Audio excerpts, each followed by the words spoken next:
Open your kitchen cupboard. Count the bottles. The sprays, the wipes, the pods, the gels, the antibacterial this, the lemon-scented that. The average British household now spends over £200 a year on cleaning products. Your grandmother spent less than £2, and her house was cleaner. Not because she worked harder, though she did, but because she knew things. Chemical reactions, natural solvents, tricks passed between neighbours over garden fences that actually worked better than anything in a plastic bottle. Number 18 on this list was banned from television advertising in 1974 because it threatened an entire industry. And number 7? Scientists at Sheffield University tested it in 2019 and found it outperforms the leading brand. These 25 hacks were quietly buried by companies who needed you to forget them. Before we start, hit subscribe, because this list might just cancel your next trip to the cleaning aisle. Let us count down the 25 smartest cleaning tricks that vanished from British homes. Number 25. Newspaper for streak-free windows. Before Windoline and Mr. Muscle, every housewife in Britain cleaned her windows with old copies of the Daily Mirror. She would mix a splash of white vinegar with warm water in a bucket, wipe the glass down with a rag, then polish it dry with crumpled newspaper. The printer's ink acted as a mild abrasive, lifting grime without leaving fibers behind. The result was glass so clear you could not tell if the window was open or shut. A newspaper cost twopence and cleaned every window in the house. The whole street would know it was cleaning day because the net curtains would be down and the sash windows thrown wide.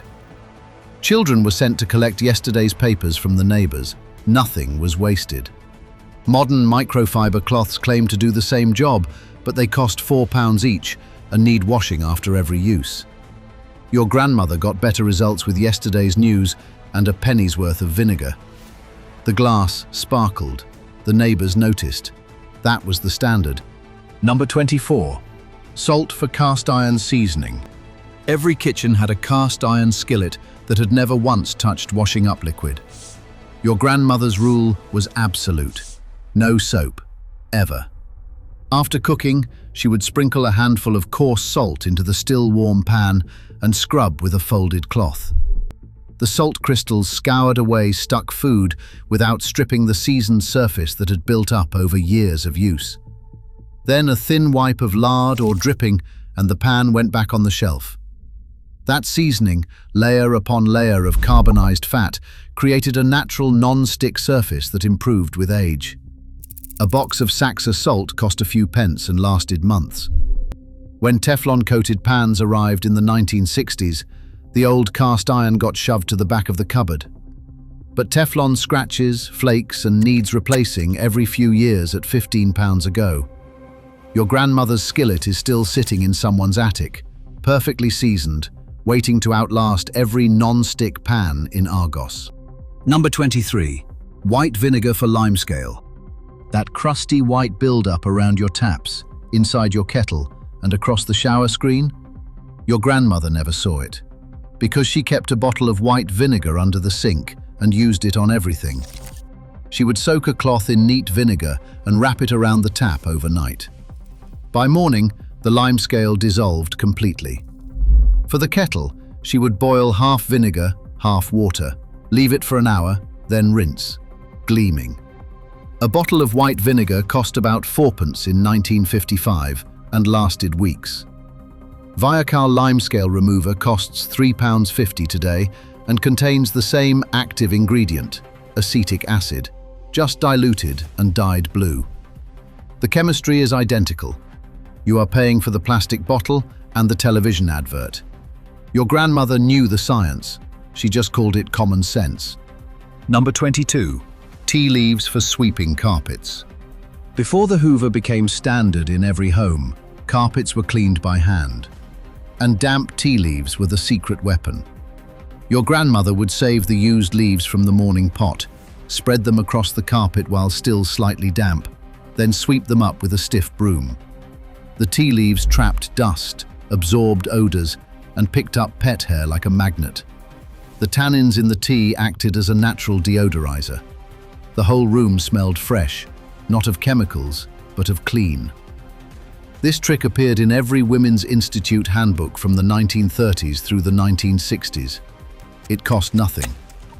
When vacuum cleaners became affordable in the late 1950s, the tea leaf trick vanished almost overnight. But for homes with rugs on stone floors, damp tea leaves were still sweeping up dust well into the 1970s. Number 21. Bread for picking up broken glass. When a glass smashed on the kitchen floor, your grandmother did not reach for the dustpan first. She grabbed a thick slice of bread. Pressing the soft side firmly onto the floor, the bread picked up every tiny shard and splinter that bristles would miss. You could see the glass glinting in the white crumb. Then the whole slice went straight in the bin. This was especially important in homes where children ran barefoot on lino floors. A slice of Hovis cost practically nothing, and it was safer than any brush. Modern advice still recommends this method, but nobody thinks of it anymore because we have been trained to reach for a product instead of a solution. Number 20. Bicarbonate of soda for everything. That yellow box of bicarbonate of soda was the most powerful cleaning product in your grandmother's house, and it cost sixpence. She scrubbed sinks with it, deodorized the fridge by leaving an open dish inside, polished silver with a paste of bicarb and water, and cleaned burnt pans by boiling a tablespoon in water for 10 minutes. The mild alkaline compound dissolved grease, neutralized acids, and acted as a gentle abrasive that would not scratch enamel or chrome. Mixed with vinegar, it created a fizzing reaction that blasted through clogged drains. One box replaced at least 4 separate products from your modern cleaning cupboard. Arm & Hammer now sell the exact same bicarbonate of soda, rebranded as a specialist cleaning product at 3 times the price. Your grandmother would have laughed. Number 19. Lemon juice for brass and copper. Every brass door knocker, letterbox and candlestick in post-war Britain gleamed because of half a lemon and a pinch of salt. Your grandmother would cut a lemon in half, dip the cut side in fine salt and rub it directly onto tarnished brass. The citric acid dissolved the oxidation, while the salt provided gentle abrasion. Within minutes, dull green-tinged metal turned golden and bright. A quick buff with a dry cloth finished the job. This trick worked on copper-bottom pans too, restoring them to a mirror shine. A lemon cost about twopence. Brasso cost a shilling and left your hands stinking of chemicals for hours. Some housewives preferred the lemon method precisely because it smelled clean, not industrial. When UPVC doors replaced wooden ones with brass fittings in the 1980s, the whole tradition of polishing the knocker disappeared, and with it, the knowledge that a lemon could do the job better than any tin of paste. First pattern break. Here is where things get interesting. Your grandmother did not buy fabric softener. It did not exist in British shops until Comfort launched in 1969. Before that, she used white vinegar in the rinse cycle. Half a cup added to the final rinse water, softened clothes, removed soap residue, and kept colors bright. The acetic acid broke down the alkaline deposits left by washing soda and bar soap, leaving fabrics genuinely soft without coating them in synthetic fragrance. Towels washed with vinegar were more absorbent than towels washed with modern fabric softener because softener leaves a waxy film that actually repels water. Your grandmother's towels dried you faster.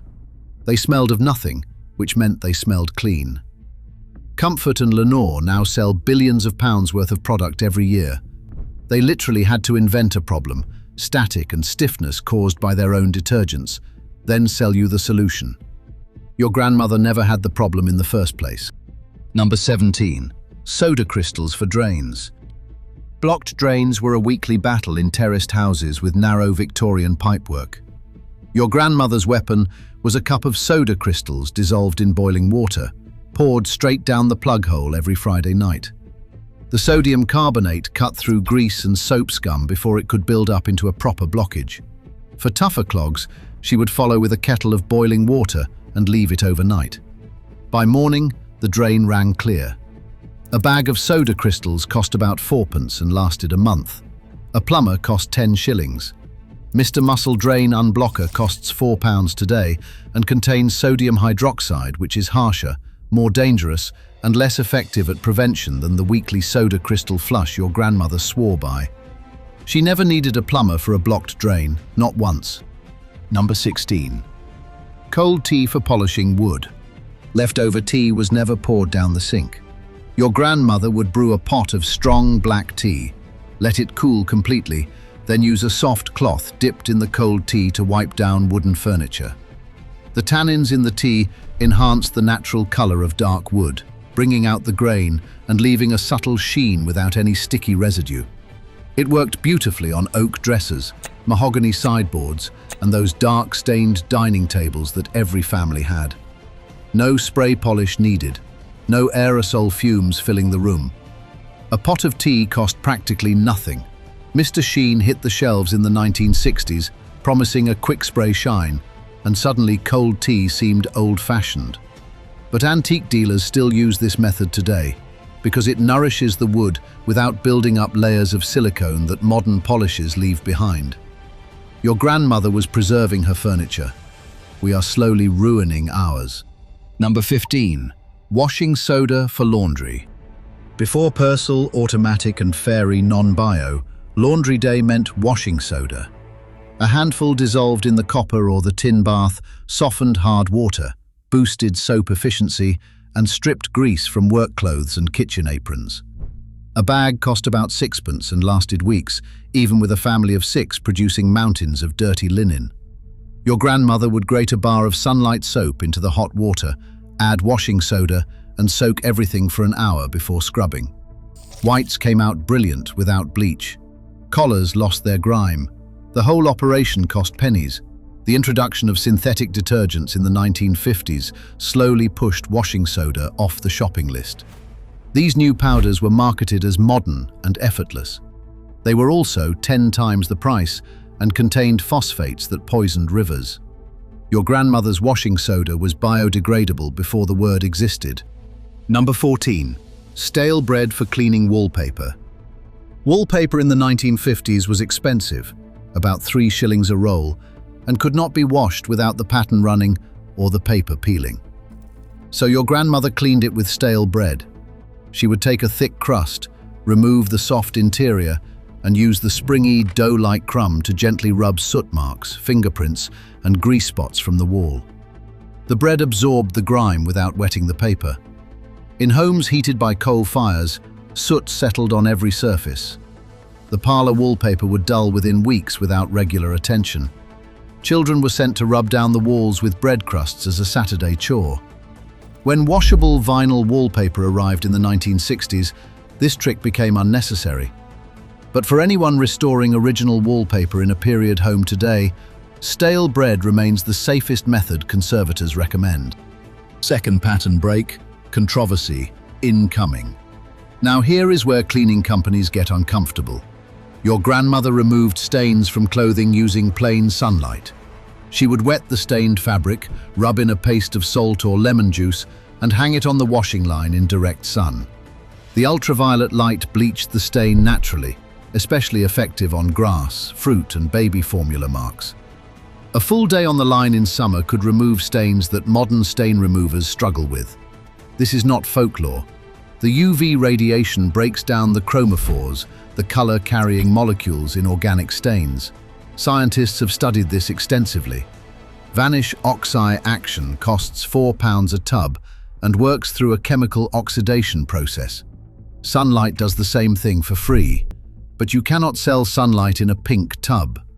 So the cleaning industry spent decades telling us that machine drying was just as good and outdoor drying was old-fashioned. Meanwhile, every hospital in Britain still uses UV sterilization because it works. Number 12. Borax for bathroom mold. Black mold in bathroom grout was a constant battle in damp British houses. Your grandmother's weapon was borax, a naturally occurring mineral she bought at the chemist for about 9p a box. She would dissolve a tablespoon in warm water, scrub it into the grout with an old toothbrush and leave it. No rinsing. The borax killed the mold spores and created an alkaline surface where new mold could not easily grow. One treatment lasted weeks. Modern mold sprays contain bleach, which whitens the surface but does not kill the root. The mold returns within days. Your grandmother's borax actually solved the problem. Borax was quietly removed from most cleaning aisles in the early 2000s after EU regulations reclassified it, despite decades of safe household use. Some argue this conveniently coincided with the launch of premium-priced mold removal products that need constant reapplication. Number 11. Potato water for silverware. When your grandmother boiled potatoes for tea, she saved the starchy water and used it to clean silver. She would soak tarnished cutlery, candlesticks, or that best tea set in the warm potato water for 30 minutes. The starch loosened tarnish gently without scratching. A soft cloth buffed everything to a shine. This cost absolutely nothing because the potatoes were being boiled anyway. Silver dip from the chemist cost 2 shillings and smelled of rotten eggs. When stainless steel cutlery replaced silver plate in most homes during the 1970s, this trick lost its audience. But it still works beautifully for anyone who inherited their grandmother's silver service. Number 10. Elbow grease and a donkey stone. In the industrial north, the front doorstep was your family's reputation. Every Friday, housewives got down on their knees with a donkey stone, a block of compressed perlite and cement, and scrubbed the stone step until it gleamed cream or terracotta. The donkey stone left a smooth, even coating that repelled dirt and showed the neighbors your house was respectable. A block cost a halfpenny from the rag and bone man. The ritual was non-negotiable. An undonkeyed step invited gossip. The tradition stretched from Manchester to Leeds, Burnley to Bradford, binding communities through shared standards of cleanliness. When carpeted porches and UPVC doors replaced stone steps in the 1970s, the donkey stone vanished almost completely. But in the mill towns of Lancashire, older women still remember the Friday ritual, the aching knees, the gleaming step, the quiet pride of a clean front. Number 9. Camphor balls for moth prevention. Wool was expensive in the 1950s, and a moth-eaten cardigan was a genuine household disaster. Your grandmother protected her woolens with camphor balls, small white spheres that smelled sharp and medicinal, tucked into drawers and wardrobes with the winter clothes each spring. The camphor vapor repelled moths without touching the fabric. A packet cost about 4p and protected an entire wardrobe for a season. The smell became the scent of changing seasons, of putting summer clothes away and pulling winter ones out. Modern moth-repellent products cost upward of £8 and contain synthetic pyrethroids that can irritate skin. Your grandmother's camphor balls were effective, cheap, and biodegradable. When central heating made wardrobes warmer and moths more active year-round, the old seasonal system stopped working as well. But the principle was sound, and vintage textile conservators still prefer camphor to anything modern. Number 8. Raw onion for scorch marks on fabric. Iron too hot. Scorch mark on the best blouse. Disaster. Your grandmother did not panic. She cut a raw white onion in half and rubbed the cut side directly onto the scorch mark until the fibers were saturated with onion juice. Then she soaked the garment in cold water for an hour before washing as normal. The enzymes in the raw onion broke down the burned fibers and lifted the brown discoloration. For stubborn marks, she would follow with a paste of white vinegar and bicarbonate of soda. An onion cost a penny. A replacement blouse cost 10 shillings. The mathematics spoke for themselves. This trick appeared in Housewife magazine regularly through the 1950s. When synthetic fabrics replaced cotton and linen in everyday clothes, scorch marks became less common, but also more permanent. The onion trick worked on natural fibers. For polyester, nothing much helps. Third pattern break. Before Febreze existed, before scented candles cost £12 a jar, your grandmother kept her house smelling fresh with a saucer of bicarbonate of soda in every room. She placed one in the fridge, one near the bin, one in the shoe cupboard, and replaced them monthly. The bicarb absorbed odors rather than masking them. For a quick refresh before visitors arrived, she would simmer a pan of water with cloves, cinnamon sticks, and a few slices of orange peel on the back burner. Within 10 minutes, the whole house smelled of Christmas. Cost? A few pence. Glade plug-ins cost £5 and pump synthetic fragrance into your lungs around the clock. Your grandmother's kitchen smelled of real spices. Your house smells of a chemical approximation of mountain breeze, whatever that means. She understood something the air freshener industry hopes you never figure out. A clean house does not need to smell like anything. If it smells bad, the solution is to clean it, not to cover the smell with a more expensive smell. Number 6. Chalk for grease stains on fabric. A grease splash on a good dress was not the end of the world if you had a stick of white chalk. Your grandmother would rub the chalk generously into the stain, covering it completely, and leave it overnight. The chalk absorbed the grease like a sponge. In the morning, she would brush off the powder and wash the garment normally. The stain was gone. A box of chalk cost a few pence from the school supplies counter at Woolworths. Dry cleaning the same dress cost 5 shillings. This trick worked on silk, cotton, linen, even on the good tablecloth after Christmas dinner. When cheap synthetic clothing made dry cleaning less common and stain removal sprays filled the supermarket shelves, the chalk trick was forgotten. But it still works perfectly. Talcum powder does the same job through the same mechanism, absorbing oil from fabric fibers before it sets. Your grandmother knew 2 ways to do it. We know none. Number 5. Vinegar and newspaper for cleaning the oven. Oven cleaning was the most dreaded chore in the house, and your grandmother did it without a single aerosol can. She made a paste of bicarbonate of soda and water, spread it across the oven interior, and left it overnight. The next morning, she sprayed white vinegar over the paste, which fizzed and lifted the baked-on grease. Then she wiped everything clean with crumpled newspaper. The whole process took 10 minutes of actual work and cost less than a penny.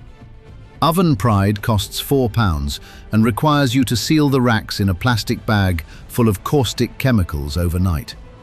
Your grandmother's method was gentler on the oven enamel, safer for her hands, and left no chemical residue near the food she was about to cook for her family. When self-cleaning ovens arrived in the 1990s, manual oven cleaning became something people avoided entirely. But self-cleaning cycles use extreme heat, damage oven linings over time, and fill the kitchen with fumes. The bicarb and vinegar method is still recommended by oven manufacturers in their own instruction manuals. They just do not mention it loudly. Number 4. Milk for ink stains. An ink stain on a school shirt was a weekly occurrence in every household with children. Your grandmother knew that soaking the stained fabric in warm milk overnight would dissolve the ink completely. The proteins in the milk, specifically casein, bonded with the ink pigments and lifted them out of the fibers. By morning, the milk had turned blue or black, and the shirt was clean. A pint of milk cost 4p. A new school shirt cost 7 shillings and 6p. Mothers performed this rescue operation so routinely, it barely counted as a hack. It was simply what you did. When ballpoint pens replaced fountain pens in schools during the 1960s, ink stains became less dramatic but more stubborn.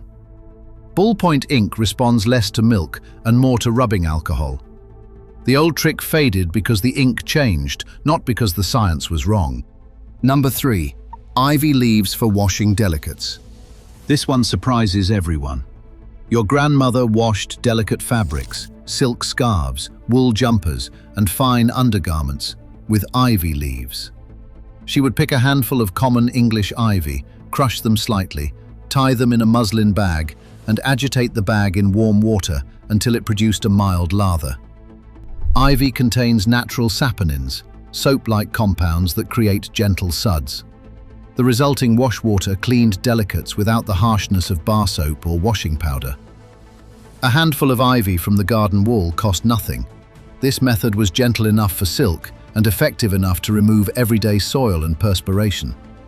Scientists at Sheffield University analysed ivy saponins in 2019 and confirmed they produce a surfactant action comparable to mild commercial detergents. Your grandmother had a free, renewable, zero-waste laundry detergent growing up the side of her house. Ecova now sells plant-based detergent for £6 a bottle. Your grandmother's ivy leaves did the same thing, for free, every week. Number 2. Conkers for laundry soap.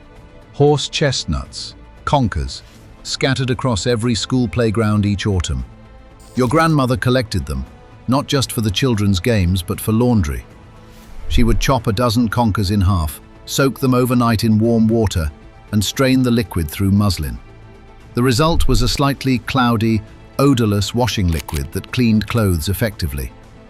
Like ivy, horse chestnuts are rich in natural saponins. The liquid produced genuine lather and dissolved everyday dirt and grease from cotton and linen. This was not a wartime desperation measure. It was standard practice in rural communities across Britain well into the 1950s. A bucket of conkers cost nothing and produced enough washing liquid for a fortnight. The tradition vanished when cheap synthetic detergents flooded the market. But the science is real, tested, and documented. You could do this today with the conkers rotting on your pavement. Number 1. Soapwort for a universal household cleaner. Growing wild along railway embankments, canal paths, and cottage garden borders across Britain, soapwort was the original cleaning product. Your grandmother and her grandmother before her picked the leaves and roots of this pink flowering plant, boiled them in water, and strained the liquid into bottles. The result was a natural, gentle soap that cleaned everything: clothes, dishes, skin, hair, and delicate fabrics that nothing else could safely touch. Museum conservators still use soapwort today to clean ancient tapestries and fragile textiles because no synthetic detergent is gentle enough. The plant contains saponins so effective that the Latin name, saponaria, literally means soap plant. It grew free in every hedgerow. It required no factory, no packaging, no transport, and no advertising budget. The tradition died when piped hot water and commercial soap became universal in the 1950s. But soapwort still grows wild across Britain, flowering pink in late summer along canal towpaths from London to Leeds. Most people walk past it every day, never knowing they are passing the most effective cleaning product nature ever invented. One that the entire cleaning industry needs you to never rediscover. Here is my challenge. Try one of these this week. Just one. The newspaper on the windows, the vinegar for limescale, the bicarb in the oven. Then look at your cleaning cupboard and count what you did not need. Because your grandmother kept her house spotless with a box of soda crystals, a bottle of vinegar, a lemon, and common sense. We keep ours passable with 200 pounds of brightly coloured chemicals. Share which one you are going to try in the comments. And if your grandmother had a cleaning trick I missed, I want to hear it. Because these were not just household tips. They were knowledge that entire industries spent millions making us forget. Your grandmother knew. Now you know too.